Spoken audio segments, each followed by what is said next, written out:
नमस्कार मित्रांनो, आजच्या व्हिडिओमध्ये आज आपण 11वीच्या ॲडमिशन प्रक्रियेबद्दल थोडक्यात माहिती ही जाणून घेणार आहोत। तर मित्रांनो, 11वीचं ॲडमिशन ही आता ऑनलाईन पद्धतीने होणार आहेत। त्यासाठी तुम्हाला maha.fyjc.admissions.in या वेबसाईटवरती यायचे आहे। ही वेबसाईट तुम्हाला अशा प्रकारे इथं दिसणार आहे। मित्रांनो, तुम्ही इथं बघू शकता अजूनपर्यंत ऑनलाईन अर्ज हे सुरू झालेले नाहीत। ऑनलाईन अर्ज हे 26 मे 2025 रोजीपासून सुरू होणार आहेत।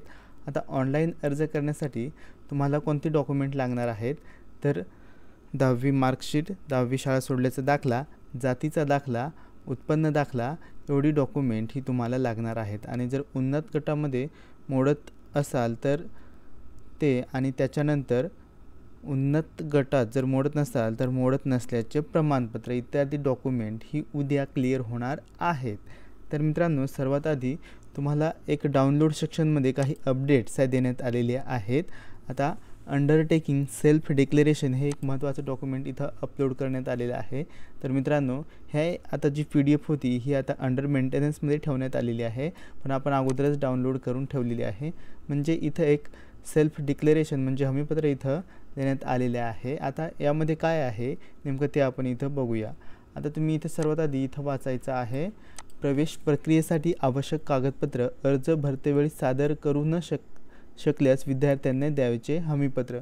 म्हणजे जर आता तुमच्याकडे काही कागदपत्रे नसतील तर तुम्ही आता हमीपत्र देऊन तुमचा अर्ज हा भरू शकणार आहात। म्हणजे जर तुमच्याकडे 10वी शाळा सोडल्याचा दाखला शाळेतून दिलेला नसेल किंवा गुणपत्रक दिलेले नसेल, जातीचा दाखला दिलेला नसेल किंवा उन्नत व प्रगत गटात मोडत नसल्याबाबतचे NCL प्रमाणपत्र दिलेले नसेल किंवा तुमचे टाकलेले आहे परंतु ते अजूनपर्यंत तुम्हाला मिळालेले नाही, तर या गोष्टीमध्ये तुम्हाला आता एक दिलासादायक बातमी ही इथं मिळालेली आहे। म्हणजे तुम्ही हे स्वघोषणापत्र सध्या अपलोड करायचे आहे आणि त्यानंतर जेव्हा तुम्हाला मिळेल तेव्हा सादर ही करायची आहेत।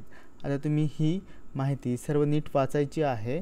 मित्रांनो, इथं मराठी व्हर्जन दिलेले आहे आणि त्याच्या खाली इंग्लिश व्हर्जन हे दिलेले आहे। इथं तुम्हाला विद्यार्थ्याचे नाव व स्वाक्षरी करायची आहे आणि त्यानंतर पालकांचे नाव व स्वाक्षरीसुद्धा करायची आहे। तर मित्रांनो, अशा प्रकारे ही महत्त्वाची अपडेट होती। आता आपण जाऊया पुन्हा वेबसाईटवरती। तर वेबसाईटचे ऑफिशियल वेबसाईट ही तुम्हाला खाली डिस्क्रिप्शनमध्ये दिलेली आहे। जर तुम्ही 26 मे 2025 रोजी 11 वाजेनंतर बघत असाल तर या वेबसाईटचे लुक हे चेंज झालेले असेल। यामध्ये तुम्हाला स्टुडंट न्यू रजिस्ट्रेशनचा ऑप्शन हा दिलेला असेल। आता आपण एक दिवस अगोदर व्हिडिओ बनवत आहोत त्यामुळे इथं आपल्याला अशा प्रकारे वेबसाईट ही दिसत आहे। तर मित्रांनो, इथं सर्च कॉलेजेसमध्ये तुम्ही इथं कॉलेजसुद्धा सर्च करू शकता। मित्रांनो, आता इथं वर्क काही करत नाही, अजूनपर्यंत ही वेबसाईट पूर्णपणे अपलोड झालेली नाही। जेव्हा डेटा अपलोड करण्यात येईल तेव्हा इथे तुम्ही कॉलेजचे नावसुद्धा इथे खाली बघू शकणार आहात। तर तुम्ही 26 मे नंतर बघत आहात तर नक्कीच तुम्हाला सर्व डेटा हा दिसणार आहे। तर मित्रांनो, सर्वात आधी ही जी अपडेट होती ही महत्त्वाची आहे। म्हणजे तुमच्याकडे डॉक्युमेंट नसतील तरीसुद्धा तुम्ही हा फॉर्म भरायचा आहे। आता गुणपत्रकसाठी तुम्ही जी ऑनलाईन प्रिंट आहे तीसुद्धा वापरू शकता।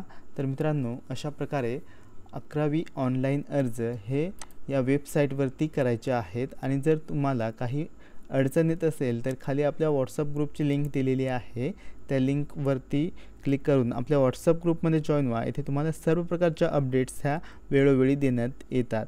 आणि अशाच प्रकारच्या माहितीसाठी तुम्ही आपल्या चॅनलला नक्की सबस्क्राईब करा।